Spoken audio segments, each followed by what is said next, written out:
শুধু আজকের জন্য 17 জুলাই নেশা করার স্বপ্নকে কাজে লাগানো। আমরা কি পুরোপুরি স্বীকার করি যে নেশা বন্ধ করা অথবা নেশা করাটাকে নিয়ন্ত্রণ করার জন্য আমরা যত কিছু চেষ্টা করেছিলাম সবগুলোই ব্যর্থ হয়েছিল? বেসিক টেক্সট, পৃষ্ঠা নাম্বার 18। ঘর অন্ধকার, কপাল ঠান্ডা ঘামে ভিজে রয়েছে, বুক ঢিপ ঢিপ করছে। চোখ খুলতে খুলতে এই চিন্তা এলো যে নির্ঘাত নিজের ক্লিন টাইমটা হাতছাড়া হয়ে গেছে, নেশা করেই ফেলেছি। এটা আসলে একটা নেশা করার স্বপ্ন চলছিল, এবং এটা ঠিক নেশা করার সময়ের মতনই ছিল। সেই সব মুখ, সেই সব জায়গা, সেই সব রুটিন এবং সেই পেটে যন্ত্রণা ভাব, সব কিছুই সেরকম। এটা বুঝতে কয়েক মুহূর্ত লাগে যে এটা শুধুমাত্র একটা দুঃস্বপ্ন ছিল। সত্যি সত্যি এমনটা ঘটেনি। আস্তে আস্তে মন শান্ত হয়, আবার ঘুম এসে যায়। পরের দিন সকালেই এটা ভেবে দেখা দরকার যে গত রাত্রে আসলে কি হয়েছিল।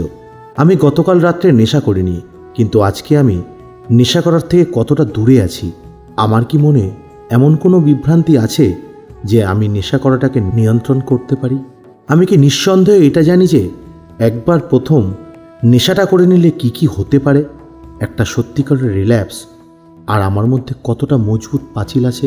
আমি যা প্রোগ্রাম পালন করি সেটা কতটা শক্তিশালী, আমার স্পন্সরের সঙ্গে, নিজের হোম গ্রুপের সঙ্গে এবং উচ্চতর শক্তির সঙ্গে আমার সম্পর্কটা কতটা মজবুত আছে।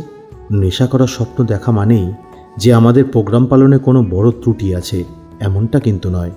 একজন নেশারীর জন্য নেশা করার স্বপ্ন দেখা মোটেই কোনো অস্বাভাবিক ব্যাপার না।